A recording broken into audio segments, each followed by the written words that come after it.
ಬಿಸಿಲಿನ ಬೇಗೆಯಿಂದ ಕಂಗೆಟ್ಟಿದ್ದ ರಾಜ್ಯದ ಜನತೆಗೆ ವರುಣ ತಂಪೆರೆದಿದ್ದಾನೆ. ಬಂಗಾಳ ಕೊಲ್ಲಿಯಲ್ಲಿ ವಾಯುಭಾರ ಕುಸಿತದಿಂದಾಗಿ ರಾಜ್ಯದ ಹಲವೆಡೆ ಆಲಿಕಲ್ಲು ಸಹಿತ ಮಳೆಯಾಗುತ್ತಿದೆ. ಇಂದು ಕೂಡ ರಾಜ್ಯದ ಹಲವು ಜಿಲ್ಲೆಗಳಲ್ಲಿ ವರುಣನ ಅಬ್ಬರ ಇರಲಿದೆ ಎಂದು ಭಾರತೀಯ ಹವಾಮಾನ ಇಲಾಖೆ ಮಾಹಿತಿಯನ್ನು ನೀಡಿದೆ. ರಾಜಧಾನಿಯಲ್ಲಿ ಇಂದು ಭಾಗಶಃ ಮೋಡ ಕವಿದ ವಾತಾವರಣ ಇರಲಿದ್ದು ಸಂಜೆ ವೇಳೆಗೆ ಗುಡುಗು ಸಹಿತ ಮಳೆ ಇರಲಿದೆ.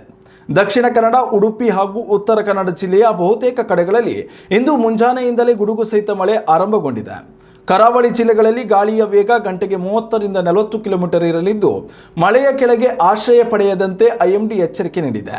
ಇನ್ನು ಉತ್ತರ ಕರ್ನಾಟಕದ ಬೀದರ್, ವಿಜಯಪುರ, ಬಾಗಲಕೋಟೆ ಹಾಗೂ ಬೆಳಗಾವಿ ಜಿಲ್ಲೆಗಳಲ್ಲಿ ತಾಪಮಾನ 37 ಡಿಗ್ರಿ ಸೆಲ್ಸಿಯಸ್ ತಲುಪುವ ನಿರೀಕ್ಷೆ ಇದೆ.